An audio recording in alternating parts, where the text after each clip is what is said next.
Et l'invité de la rédaction ce soir, Siama Kagababaï, on est ravi de vous accueillir. Bonsoir. Vous êtes un élu de la ville de Strasbourg, vous êtes médecin urgentiste dans la vie. Est-ce que vous avez le double passeport iranien et français parce que vous êtes né en 77 en Iran? En 77 en France, mais oui, Ah oui, en oui, France, en hein. France, mais j'ai les doubles passeports. Ouais. Vous avez les deux. Et vous êtes Ouais. également le coprésident, c'est ce qui nous intéresse ce soir, de Stras Iran, grande quinzaine, ça a commencé hier. C'est déjà un petit succès, ça démarre bien, hein. Il y a déjà 400 personnes hier à l'hôtel de ville de Strasbourg en présence du maire de Strasbourg, Roland Ris. Et puis ce soir, c'est la fête du feu. Donc, où on attend beaucoup de convives au pavillon Joséphine, où on va sauter par-dessus le feu. Ah ben justement, comme on parle de culture, ça fait partie de la culture iranienne. Ça fait partie des événements autour du Nouvel An iranien, qui Ouais. s'appelle le Nowruz, qui est l'entrée dans le printemps et qui a lieu le 20 mars. Et donc, une semaine avant, on se réunit, on saute par-dessus le feu, on donne ce qui est le jaune ou le maladif en nous au feu, on prend le rouge ou l'énergie pour aller à la rencontre du printemps. Voilà. Vous êtes né en France, vous l'avez dit, en 77. Qu'est-ce que vous avez comme part d'Iranien de cette culture perse en vous? Bah, la langue maternelle, Ouais. le persan que je parle Avec maman. voilà, que je lis, ouais. Mhm. Et puis j'avais toujours beaucoup de mal à faire le lien entre mes deux identités, la française et l'iranienne. Et j'étais toujours obligé de choisir soit l'une, soit l'autre. Et la quinzaine, en tout cas mon implication dans la quinzaine culturelle iranienne, c'est à un moment donné trouver un endroit, un lieu où les deux identités peuvent cohabiter ensemble et que je peux partager avec mes amis strasbourgeois. Voilà, et ça sera extrêmement dense, manifestation cinéma, exposition, documentaire, musique, découverte évidemment de l'Iran par la culture bande-annonce.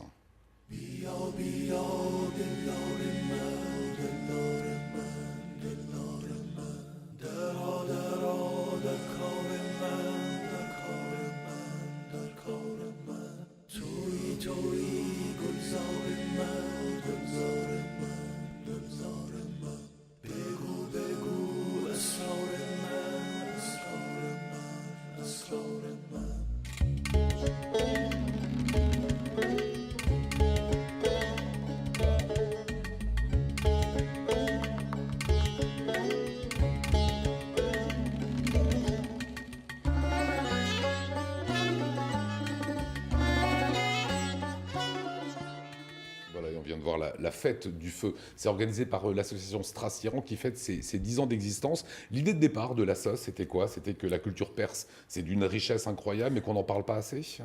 Et puis c'était surtout c'est qu'on a une image sur l'Iran, comme aux États-Unis on peut avoir une image un peu biaisée sur la France. Et on sait que la culture française est riche et complexe, bah, la culture iranienne a sa complexité. Et l'idée c'était de montrer aux Strasbourgeois cette complexité. Il y avait un parti pris résolument contemporain, on voulait montrer la culture contemporaine Mhm. et sa dimension de dialogue avec les cultures françaises et les cultures européennes de manière générale. L'image justement qu'on a de l'Iran, alors de loin ça peut faire peur, vous l'avez dit, aux États-Unis on parle du mal, de l'ennemi absolu, on voit des images, si on s'intéresse un petit peu sur la surface, effectivement ça peut faire peur. C'est comment l'Iran aujourd'hui? Est-ce que c'est un pays moderne, démocratique? Est-ce qu'on peut aller là-bas tranquillement? Et le rôle des femmes, on l'a vu dans la bande-annonce, il y a des femmes en Iran, de loin on se dit bah, les femmes n'ont pas le droit de citer là-bas, c'est vrai ou pas? On se fait des fausses idées? Alors, l'Iran est un pays qui est complexe. Ce n'est pas un pays démocratique, mais un pays dans lequel il y a une compétition électorale entre des gens qui sont autorisés à concourir. Mais il y a de la participation citoyenne un peu partout parce que les gens, la société civile, prennent des positions qu'on ne leur laisse pas forcément. Et les femmes et la jeunesse iranienne en fait partie. L'Iran est un pays très jeune. La majorité de la population a moins de 30 ans. Beaucoup de gens sont allés à l'université, la majorité des étudiants sont des étudiantes. Ah Et oui. donc c'est un pays qui s'ouvre aujourd'hui à l'extérieur, il y a une soif d'ouverture à l'extérieur. Et c'est vrai qu'avec à chaque fois que l'Iran a envie de s'ouvrir ou il y a un mouvement d'ouverture en Iran, de l'autre côté aux États-Unis, il y a un mouvement de fermeture. Donc il serait temps qu'un jour ces deux mouvements puissent être en concordance ensemble. Et pour ce qui est de voyager, oui, l'Iran est le pays probablement au Moyen-Orient aujourd'hui le plus sûr pour pouvoir voyager. D'ailleurs, beaucoup de touristes français y vont chaque année depuis longtemps. Il faut savoir que l'histoire entre la France et l'Iran est une histoire qui est ancienne. En tout cas, les échanges diplomatiques Oui, très datent politique aussi, du hein. 16e siècle Mhm. déjà. Et donc, il y a toujours eu des Français qui ont vécu en Iran et l'école d'iranologie française est la meilleure. Il faut savoir que le département d'études persanes de l'Université de Strasbourg date du 19e siècle et c'est l'un des plus vieux départements d'études persanes en France. D'accord. Alors, cinéma iranien, il y en aura dans cette quinzaine sur l'Iran, notamment c'est demain, ça se passera au Star à 20h, avec un film sur la drague. Ça s'appelle Delighted. Un petit mot, alors on peut en voir, je ne sais pas, un petit extrait si vous avez, les camarades, quelques images. Alors oui, en Iran, la drague est un sport aussi national parce que Sport national. Parce que parfois c'est de l'interdit. Ouais, c'est ça. C'est Comment pas on drague autorisé là-bas dans l'espace public. Et ben, les garçons et les Qu'est-ce filles. qui n'est pas autorisé de Ce se qui est toucher, pas, d'avoir des contacts physiques, voilà, par ce qui exemple, est- de s'embrasser? si vous n'êtes pas marié, oui, les choses sont pas possibles dans l'espace public. Et en même temps, on ne drague jamais. Autant que quand on est en Iran, il y a des codes particuliers, il y a des endroits particuliers pour draguer, et puis on trouve toutes les subterfuges pour Caché pouvoir alors, caché de la police, par exemple. caché ou pas, où on joue un peu, c'est le jeu du chat et la souris un petit peu, et les gens sont toujours sur la crête, quoi, là. Essayer de jouer avec le feu et y arriver. Et le film montre que les femmes iraniennes draguent aussi, hein, bon, Oui. ce qui était attendu et connu. Et l'idée de cette partie cinéma de la quinzaine, c'est de dire les femmes sont là, derrière et devant la caméra, puisque beaucoup de films vont parler de ça, mais c'était montrer le regard sur les femmes iraniennes à travers des films.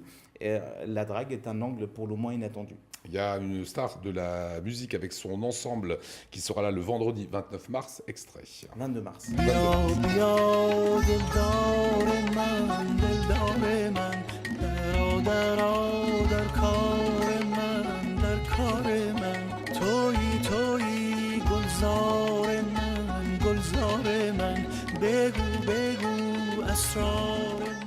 Parlez-nous d'Alizé Reza Gorbani qu'on est en train de voir à l'antenne. Donc c'est un maître du chant iranien. La musique traditionnelle iranienne est beaucoup portée sur le chant, c'est-à-dire le chant amène les autres instruments. Donc Alireza Gorbani est un maître du chant iranien qui est déjà venu à Strasbourg, hein, notamment lors des Sacrées Journées.